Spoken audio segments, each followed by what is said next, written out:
Well, I moved here in 1988 from Philadelphia, and what I found the Detroit area to be like was very hard to find the gay community. There was really no meaningful, no place of contact to reach out to either find a social organization or a political organization. So it kind of was lonely. When I moved here with my partner, and it was very difficult to find people that we could even just be social friends with, let alone get involved in any kind of organizing. Back in the 80s when I was in college, I had a lot of friends that were really struggling with coming out, being estranged from their families, or not being able to be open at work. It was so different than my experience. I thought the world was my oyster and I could go do anything, and here were all these people around me who didn't have the same choices. Moore had gotten a grant from the city to start a community center, and they started it with a hotline. There were a number of people that I spoke to who called that hotline who had never said that they thought they were gay to any other person in their life. And it's such a powerful experience to be having that conversation with another human being and not knowing very much about them except what they're telling you on that one brief phone call. And what became really clear was that although the hotline was doing what we felt was a good thing, it wasn't nearly enough.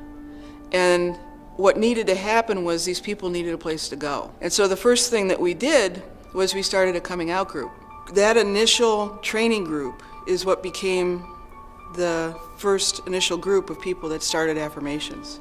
It was at that point in time that the board and the staff said, we need our own building, we need a place to be.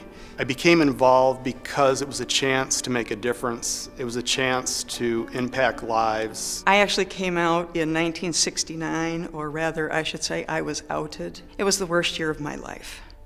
So I think it was 2000 or 2001 when they started the group Coming Out Over Coffee, even though I had already been out for 25 years at that point, I felt like I had this wounded heart that still needed some healing. And I came for almost a year to the Coming Out Over Coffee group. And I listened to people's struggles, and I had already moved through some of the same struggles, but it really helped me to have some healing take place inside of me. Just having conversations with people that were going through the same struggles I went through. What ended up happening was people like these two people brought in other help to people who had more expertise, who had done it before, foundation help, consultants, people who understood construction, people who understood capital campaigns and the anatomy of a capital campaign and what pieces you needed to have in place.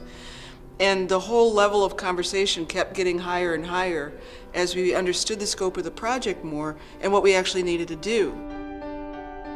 We started actually the feasibility study. The three of us were on the committee for whether or not we could even look at doing a building. And it took us 3 years before we launched the public, to be brave, to launch the public capital campaign, which was 2004. But we started in 2001. And there was a lot of really brainstorming and really soul searching and really looking at could we or couldn't we raise money and how much money. And when the number got to 5 million, there was just like the oxygen in the room was gone.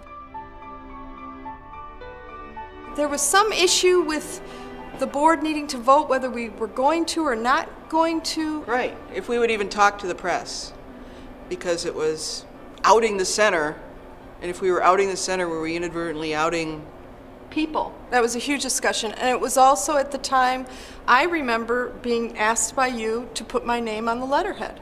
And I did. And there was 90% of the board who didn't put their name on the letterhead because fear of being fired at their jobs. Many were corporate jobs, but we still don't have employment protection. Right. You still can be fired for being gay.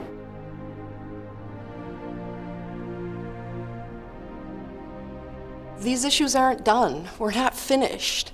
I hope in 25 years the work is very different. I hope we're not having to fight. I hope at that point we're a community center that's really enriching people's lives. I really hope the fight part of it is over.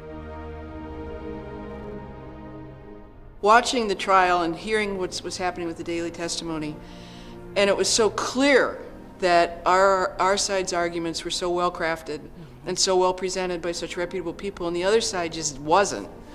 That it really came down to the fact that the only thing that they could say that the reason why they didn't want us to have marriage equality was they didn't like us. Who knows what's going to happen in the next week? But I think that we have every reason to celebrate big time for what happened. We finally got rid of that albatross around Michigan's neck, that horrible amendment. And if the stay is there till Wednesday, then I hope on Wednesday it gets lifted and we're done. That would be a That's the beautiful thing. best we can hope for. Yeah. I think the young people that are coming of age with a different experience, I think it's going to be very interesting to see how we're servicing those 20s and 30-year-olds. Because what they need and what they want is going to be very different than what it was. It's just so accepting and opening and fun, and it gives you a lot of chance to do a lot of cool things and meet new people.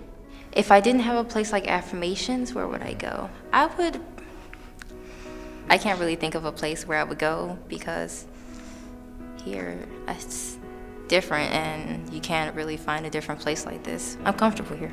It makes you feel good knowing that there is somewhere you can go where you don't have to deal with stereotypes and people judging you. People ask me, why do you do this work? You know, people say, why do you still do this work? Why aren't you finished? And I say, because I don't want to live in a community that doesn't have a community center in it. And whatever that takes, I want to contribute to, because I don't want to live in a community that doesn't have a community center. If our community is not thriving, this region will not thrive.